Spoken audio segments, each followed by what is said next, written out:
It's about time I showed you an update of the rice fields just behind our house. It's now coming up to mid-March. It's the hot dry season in Thailand, not even the cool dry season. Cool season has long passed. It's now hot and dry. It's mid-March. It hasn't rained for maybe 3 or 4 months, and it may not rain for another 2 months, so it's going to get drier. And these are the rice fields. If you've been watching the videos in this series, the rice series, I mean, if you recall going back to like the first video I made, this rice field was full of water and lush green grass. There was crabs here. People used to come here to fish. I'm not used to, but like every season they try to fish, because catfish and fish like that can actually come into rice fields, especially when it rains. They can crawl across the ground.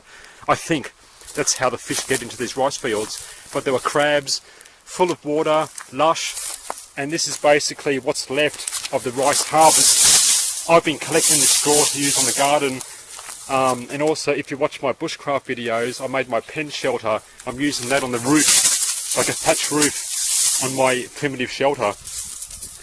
And you can see the ground. The ground is like, that's it. That says it all. That of course is the rice mulch. It's basically just bone dry rice fields like that. It's not going to rain for another couple of months. They've also brought a few cows in, and you can see the cows. I understand what they do now, because once the rice is harvested, they can bring cows in just to clean up the grass and so forth, clean up the mulch, feeds the cows. They're not going to eat the rice, which they want to grow, of course, and they're just going to wait for the rains to do the rice again.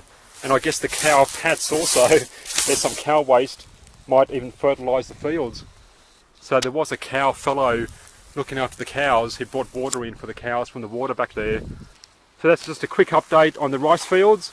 There it is. Total contrast to the wet season. Just want to show you guys what it's like.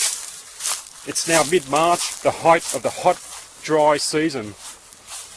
So that's it. And here's a fellow just walking in here. Maybe he's looking after the cows. Hello. Sawdy cup. And that's what it's like, how dry it is in mid-March. And there's Poo Hall Mountain again in the distance. And there's already been forest fires on these mountains. These mountains around here have already been covered by bushfires, which is a bad sight, but it happens every year. That's how hot and dry it is.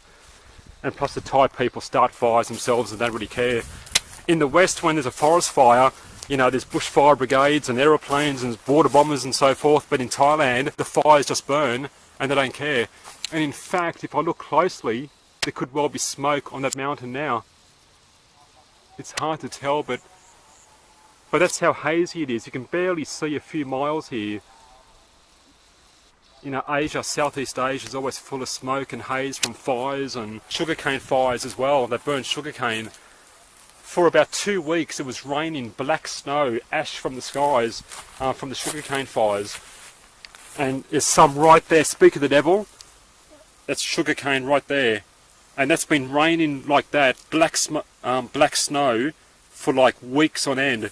There's been so many sugarcane fields being burnt in this area.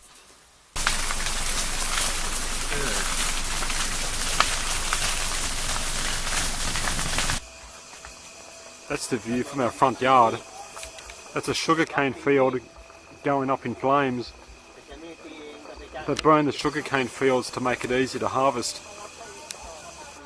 And that's just all over the house and garden every day.